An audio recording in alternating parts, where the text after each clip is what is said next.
पहले सर्वाइवेबिलिटी, उसके बाद ग्रोथ आती है, और उसके बाद चेक करो कौन सा वीजा एप्लीकेबल है आपके लिए। आप स्कूलिंग वीजा से जा सकते हैं, आप टूरिस्ट वीजा से जा सकते हैं, आप फार्मिंग वीजा से जा सकते हैं, आप कोई स्किल ओरिएंटेशन जॉब के वीजा से जा सकते हैं, वो चेक करो। ये जो स्कूलिंग वीजा है, ये मैंने दीपक योगेश्वर के साथ ही देखा। इनकी अपना जो फेसबुक का प्रोफाइल है, वहां पे इन्होंने वीडियो भी डाला था इसके विषय में। क्या है स्कूलिंग वीजा में ना लगता इसलिए नहीं है, 1-2% चांस भी नहीं है लगने के। ये तो ये बोल रहे थे, दीपक तो कहते हैं कि अगर किसी का लग जाए तो मैं उसको कैश इनाम दूंगा। ਜਿਹੜਾ ਵੀ ਸਕੂਲਿੰਗ ਵੀਜ਼ਾ ਜਿਹਦਾ ਵੀ ਪੰਜਾਬ ਤੋਂ ਲੱਗਿਆ ਪਿਛਲੇ 1 ਮਹੀਨੇ 'ਚ ਉਹਦੇ ਵੱਲੋਂ ਉਸਨੂੰ मैं 2100 रुपए सगन देना चाहना है। होता क्या है कि एक आदमी की टोटल इनकम ही 50,000 रुपए महीना है, और वो जाता है जी, ओ जी ऐसा है जी, मेरे बेटे का एडमिशन करा दो कनाडा में स्कूल में, और इसको पढ़ाने भेजेंगे, और इसका ध्यान रखने के लिए मैं आऊँगा, और मेरा ध्यान रखने के लिए मेरी बीवी आएगी, और हम सबका ध्यान रखने के लिए हमारे माँ बाप भी आएंगे, उनका भी हम ध्यान रखेंगे हमारा, और पूरा टब्बर आएगा जी। अब वो जो है ना इमिग्रेशन की टीम देखती है, और ये ऐसा है जी, इस आदमी की तो 50,000 रुपये महीने की टोटल इनकम है, और वहाँ 5 लाख रुपए महीने की फीस है स्कूल की, और ये कैसे करेगा जी? तो कर ही नहीं सकता। वो रिजेक्ट करे तो पूरा टब्बर लेके आ गया है जी, मैं जाऊँगा जी, बच्चे को पढ़ाने के लिए पूरा खानदान जा रहा है। एक्चुअली ये फ्रॉड एजेंट होता है, ये आपसे करा देता है। फिर फार्मिंग वीज़ा, वो कहता है जी फार्मर बन के चले जाओ, आप किसान हो, वो खेत बेच आओ, मेरे को पैसे दे दो, आपको फार्मिंग वीज़ा। मैंने कनाडा की ऑफिशियल वेबसाइट पे देखा, एक्चुअली क्या है, लोग पढ़े लिखे नहीं हैं, उनको बस शौक है, वो है बड़ी बड़ी गाड़ियाँ, वो गोरी अंग्रेज में बिना देखे जाते हैं। आप देख तो लो पहले, $3 लाख का इन्वेस्टमेंट है, आपके पास है ही नहीं जी 3 लाख, आपके पास $3 लाख ही नहीं है, $3 लाख कहाँ से लेके आएंगे आप? और दूसरा, उसके बाद कहता है जी आपकी $5 लाख की नेटवर्थ भी चाहिए।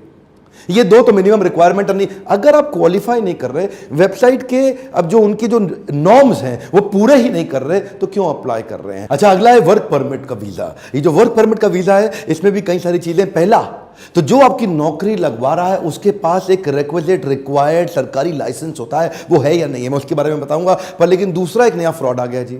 वो फ्रॉड क्या कहता है कि आपको अभी तो कुछ देना ही नहीं मुझे, आपको तो बस खाली अपने मेडिकल टेस्ट का, अपॉइंटमेंट लेटर का और कुछ बेसिक एक्सपेंसेस का पैसा देना है। जब आपकी नौकरी लग जाए अमेरिका में, आप जाके सेट हो जाओ, तनख्वाह 2-4 जेब में आ जाए, तब भेज देना। तो आप कहते हो जी तो बड़ा अच्छा आइडिया है जी। वो अखबार में लगातार ऐड निकालते हैं इस तरह से, और इस तरह 3-4 महीने तक बहुत सारे लोगों को बुलाते हैं और उनका मेडिकल टेस्ट कराते हैं। और जिस डॉक्टर से मेडिकल टेस्ट कराते हैं वो एम्बेसी का एम्पैनल डॉक्टर होता ही नहीं है, वो उनका प्राइवेट डॉक्टर है। वो टेस्ट करा के रिपोर्ट भी देगा बाकायदा आपसे, लेकिन टेस्ट कराने के बहाने आपसे 5 से 10 हज़ार रुपये ले लेंगे। अजी सारे टेस्ट होंगे, वो टेस्ट होगा 500 रुपए का। और इस तरह अगर वो टेस्ट के नाम पे 10-10 हज़ार रुपये 1,000 लोगों से ले गया अगले 2-3 महीने के अंदर, तो 10,000 मल्टीप्लाइड बाई 1,000, 1 करोड़ रुपया हो गया उसका। तो उसके तो ऐड का खर्चा भी निकल के आ गया, ऑफिस का खर्चा भी निकल गया, मेडिकल टेस्ट का खर्चा भी निकल के आ गया, नोट छापे, अपना रातों रात गायब हो गया। और दूसरी तरफ एम्प्लॉयबिलिटी अगर वो जनरेट करके आपको दे रहा है, तो प्रोटेक्टर जनरल ऑफ इमिग्रेंट्स का एक लाइसेंस होता है। Government of India, ministry of overseas Indian affairs एक सर्टिफिकेट देती है, रूल 10(2) का।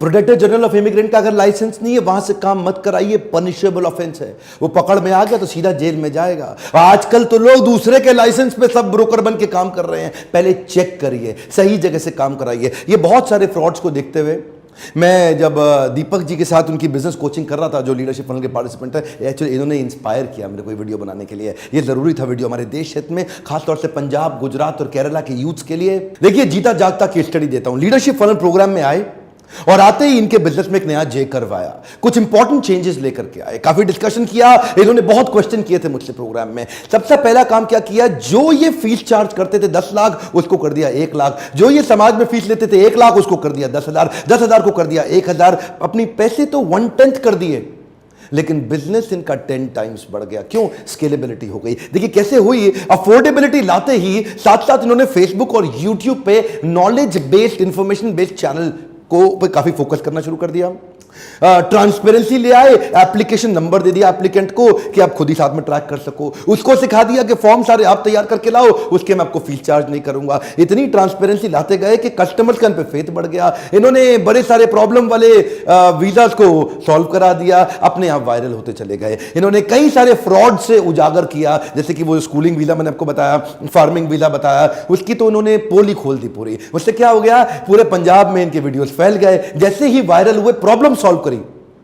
कस्टमर की प्रॉब्लम सॉल्व करने वाले को प्रॉफिट अपने आप आता है, और प्रॉफिट के पीछे भागने वाले को प्रॉब्लम आती है, कस्टमर की प्रॉब्लम सॉल्व होती नहीं है। ट्रांसपेरेंसी को बढ़ाने के लिए टेक्नोलॉजी बेस्ड मोबाइल ऐप लेकर के आ रहे हैं, जिससे जो आदमी एप्लीकेंट है उसको अब बार बार एजेंट के चक्कर नहीं काटने, एजेंट का दरवाजा नहीं खटखटाना, आराम से बिस्तर पे लेटे लेटे मोबाइल ऐप पे ट्रैक कर सकता है कि उसका वीजा कितना प्रोसेस हो गया, कितने दिन रह गए। अगला मेरा पॉइंट है डुप्लीकेट स्टिकर वीजा।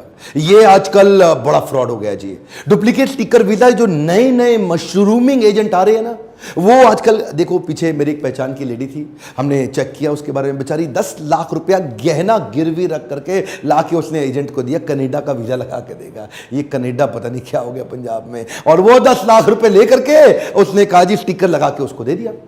अब वो बेचारी 3% कर्जे पे लेकर के आई थी, बाहर से 30,000 रुपए महीना कर्जा चुका रही है, और बाद में जाके उसको पता चला जी वो तो स्टिकर नकली है।